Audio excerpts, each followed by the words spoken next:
pero no tengo desde el punto de vista de la gestión laboral, de la gestión de recursos humanos, internalizado que esta gestión de recursos humanos, de una forma u otra, tengo que incorporar en esta estrategia y en mis prácticas a los trabajadores de otros que trabajan para mí, ¿sí? Directa o indirectamente. Eso no lo tengo en el radar, ¿sí? Promover capacitación en empresas proveedoras. ¿En qué? En lo mismo que yo necesito, ¿sí? Promover seguridad ocupacional en las empresas contratistas. De manera de que estemos alineados, ¿sí? De que estemos alineados, de que estemos formando las mismas competencias, desarrollando la misma cultura. Eso no lo hemos encontrado, está este alcance que va más allá de lo obvio, que es mi propia organización o mi propia figura jurídica, ¿sí? De nuevo, para los que tengan interés, digamos, de hacer como una especie de evaluación de sí mismos, digamos, los invito a hacerlo. Luego, medio ambiente. En el caso medioambiental, prevención de la contaminación, uso sostenible de los recursos, mitigación del cambio climático y adaptación al mismo, protección del medio ambiente, la biodiversidad y restauración de los hábitats naturales.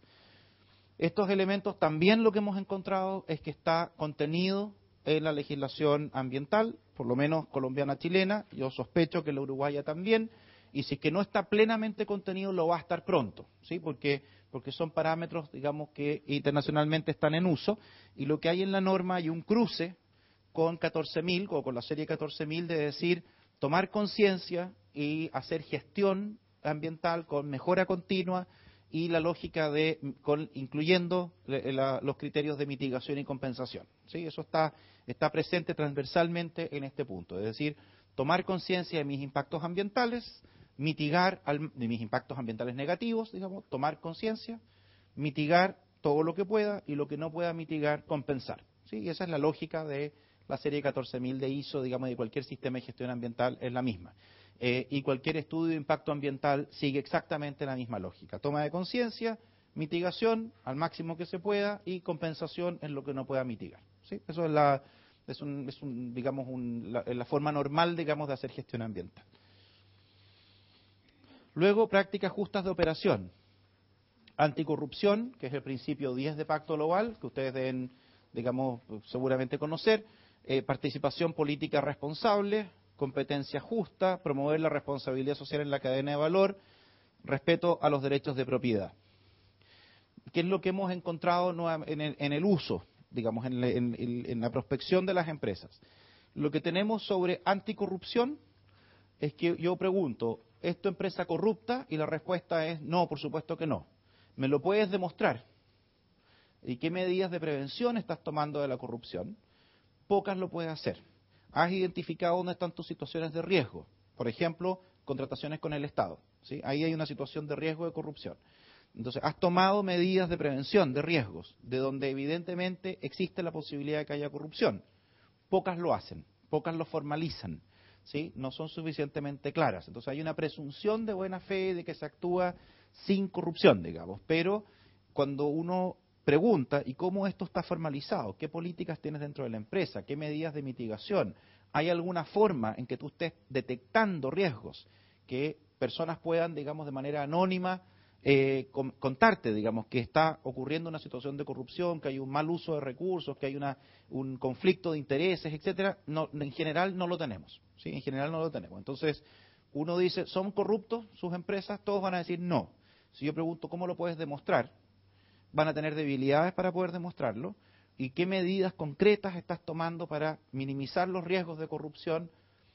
Sería sorprendente para mí que la mayoría de sus empresas tenga medidas concretas para minimizar los riesgos de corrupción, porque los diagnósticos que hemos hecho nos muestran que eso casi no existe, ¿sí? Hay una presunción de buena fe y de actuar correcto, pero si uno presiona un poco, encuentra debilidad en ese punto, ¿sí? Lo otro que hemos encontrado es que poca transparencia en el tema de la participación política y poca claridad. Lo que la norma dice es influir en el perfeccionamiento de las políticas públicas a partir de la expertise que uno tiene, bienvenido, pero corromper el sistema y coaptar la libertad de los legisladores para legislar en función del bien común y no en la defensa de un bien individual, eso es ilegítimo, y nos metemos en un campo, digamos, de debilitamiento de la institucionalidad en la medida que las organizaciones pasen plata, digamos, de una manera no transparente y de manera poco legítima, como lo que estoy describiendo. Pero no dice que es malo que una organización contribuya a campañas o que contribuya, digamos, al perfeccionamiento de política pública. Sobre competencia justa, este es un tema relevante en economías chicas, donde hay poca competencia y donde se requiere autorregulación. ¿Cuál es el punto? Que es muy fácil que haya colusión, que haya acuerdos. Las empresas son pocas, hay muchos vínculos familiares, hay muchos vínculos contractuales, es muy fácil que tomadores de decisión de empresas se pongan de acuerdo unos con otros, no por una maldad intrínseca, sino simplemente porque somos países chicos, digamos, y porque está muy concentrada la riqueza entre pocas personas. Y por lo tanto, aquí hay una necesidad probablemente de mayor autorregulación, pero también de mejor supervisión de los órganos de promotores de la libre competencia, digamos, y del libre mercado. ¿Por qué? Porque somos economías muy pequeñas con poca competencia, en general, digamos, con poca competencia. Aquí tenemos también un tema complicado, pero tenemos mucha concentración, en general, en los países más pequeños, mucha concentración. Y aquí hay un espacio de oportunidad, promover la responsabilidad social en la cadena de valor. Varias veces antes he dicho, no está en el radar de las empresas más grandes de que mi gestión responsable incluya mis distribuidores o mis proveedores o mis contratistas en materia laboral, en materia medioambiental. No está en mi radar que los incluya. ¿Y qué es lo que plantea la norma? Ser proactivo en incentivar la adopción de prácticas responsables en aquellas empresas sobre las cuales yo ejerzo una influencia significativa. ¿Sí? Porque no voy a ejercer influencias si yo soy un proveedor de Audi, digamos de cueros para los asientos de Audi, no voy a cambiar Audi, ¿sí? Porque eso no es realista, ¿sí? Pero si yo soy el principal cliente de una empresa mediana o pequeña, yo sí tengo mucha influencia sobre esa empresa mediana y pequeña, que es mi proveedor, y yo puedo incentivar la adopción de prácticas responsables. ¿Prioridad en qué? En lo mismo que es prioridad para mí. Si yo digo que la seguridad ocupacional es muy relevante para mi empresa, ¿cuál es una prioridad para yo incentivar, facilitar, promover en las empresas sobre las cuales yo ejerzo influencia? Seguridad ocupacional. Si yo digo que eficiencia energética es importante para mí, lo mismo. Si yo digo que prácticas de diálogo social dentro de la empresa es importante, lo mismo. Entonces, ¿qué es lo que yo mismo digo que es importante para mí? Esas son las prioridades que yo incentivo, transfiero, promuevo a terceros. ¿Sí? Es un enfoque también bastante práctico, que no está diciendo exactamente lo que hay que hacer, pero lo que dice es, tome conciencia que usted es influyente sobre otros y promueva, incentive, acompañe, haga acompañamiento, haga coaching sobre aquellos en los cuales usted influye, priorizando lo mismo que usted dice que es prioridad para usted. O sea, si usted como empresa dice que la prioridad es seguridad ocupacional, promueva seguridad ocupacional en aquellas empresas sobre las cuales usted es muy influyente, ¿sí? De manera que estén alineados, digamos, y estén trabajando en la misma dirección. Luego, asuntos de consumidores, este es un capítulo súper largo, porque había un clúster de Consumer International, digamos, súper activo en el comité de trabajo, que fue no discutido por nadie en el fondo, porque se aceptó prácticamente todo lo que ellos dijeran, prácticas justas de mercadotecnia, información objetiva e imparcial, protección de la salud, consumo sostenible, servicios de atención al cliente, protección y privacidad de los datos de los consumidores, acceso a servicios esenciales, educación y toma de conciencia en consumo, ¿sí? En consumo. En general, ¿qué es lo que hemos descubierto? Que estos están contenidos en la ley. Estos elementos están contenidos en la legislación nacional, tienden a estar contenidos. Lo que falta es el nivel de aseguramiento de cumplimiento y el nivel de toma de conciencia. Ahí tenemos debes, ¿sí? Ahí estamos con los debes, en la toma de conciencia y en asegurar el cumplimiento, no solo en la declaración formal de que yo adhiero al cumplimiento legal, sino que efectivamente ser capaz de demostrar que efectivamente lo estoy haciendo, que tengo políticas formales, que tengo procedimientos de control, que estoy haciendo una gestión al respecto. Esa es la parte que tenemos más debilidad. Y finalmente, el último punto, la materia fundamental es participación activa y desarrollo de la comunidad, que se desagrega en participación activa de la comunidad, educación y cultura, creación de empleo y desarrollo de habilidades, desarrollo y acceso a la tecnología, generación de riqueza e ingresos, salud e inversión social.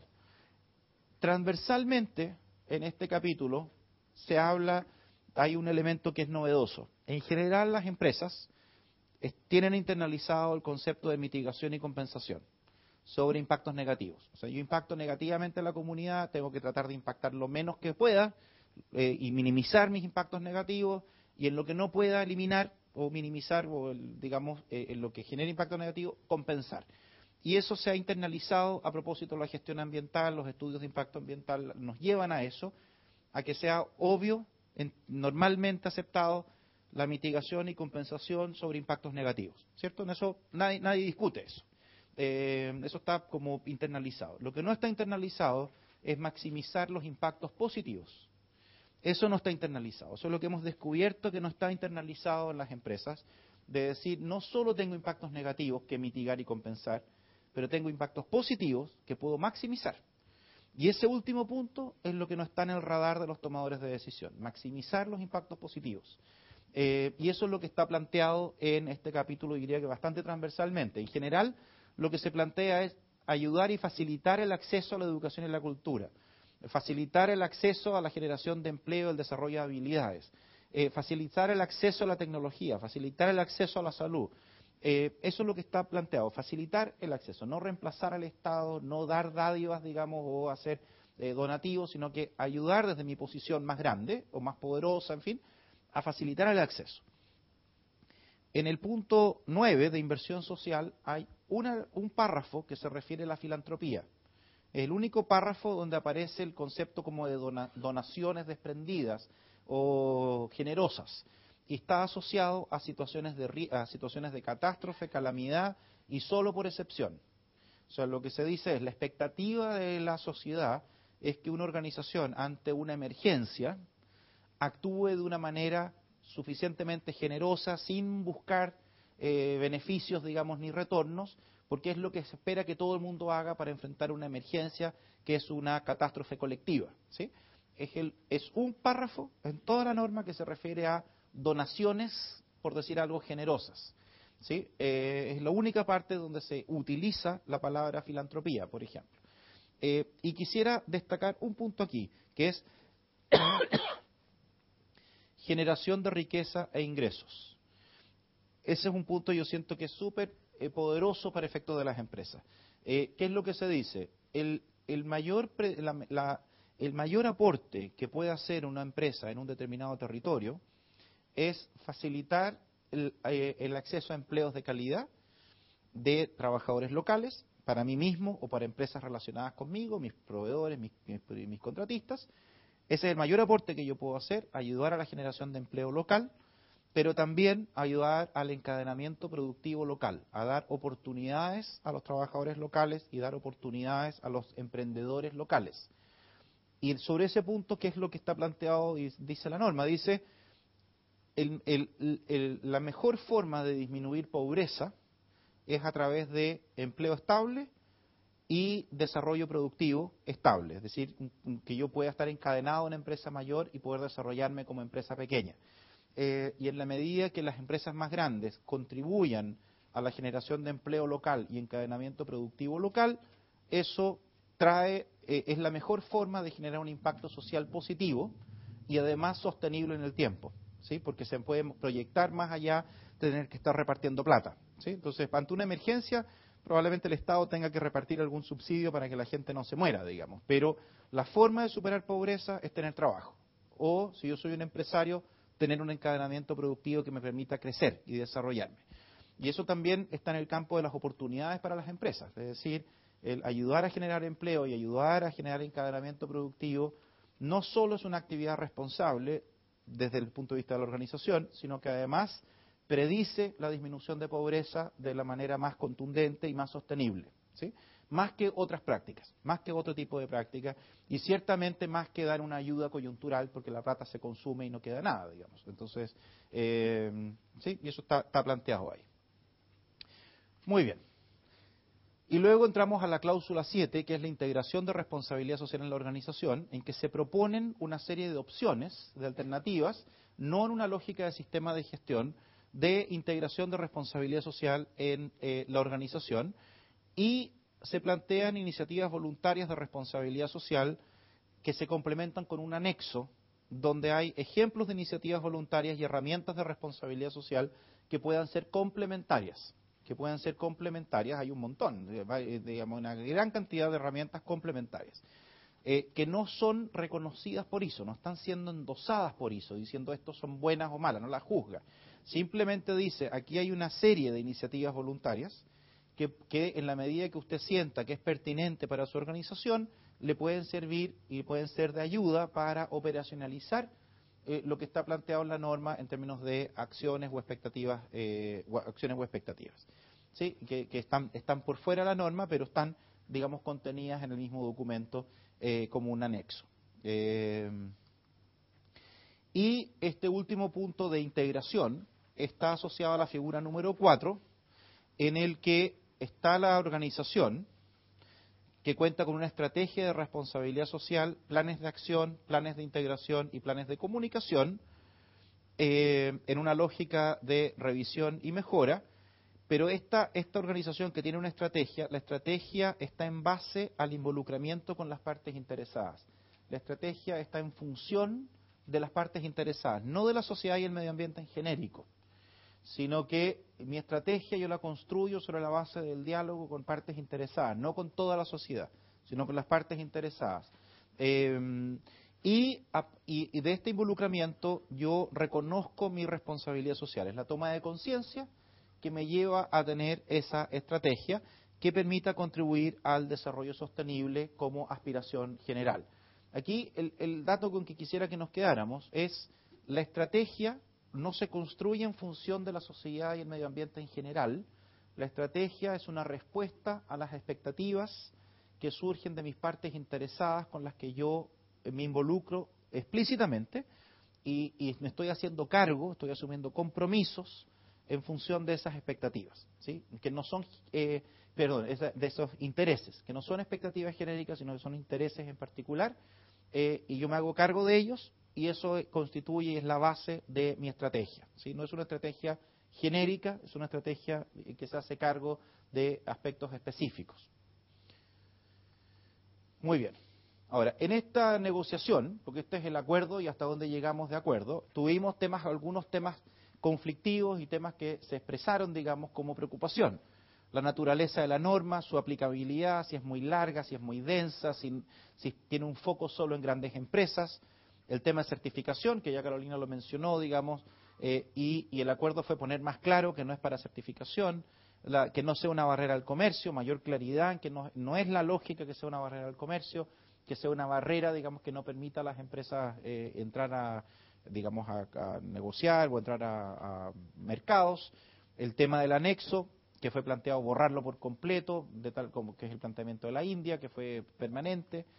El tema de las normas internacionales de comportamiento, que es el problema de los norteamericanos, de nuevo, de dejar más espacio para reconocer condiciones locales y que no todo aplica al mismo nivel. El tema de la esfera de influencia, mayor claridad en el alcance de la esfera de influencia. Finalmente se optó por lo que ya Naciones Unidas había definido en materia de derechos humanos, que es un alcance más restringido, digamos, del entendimiento de la esfera de influencia de las empresas o de las organizaciones.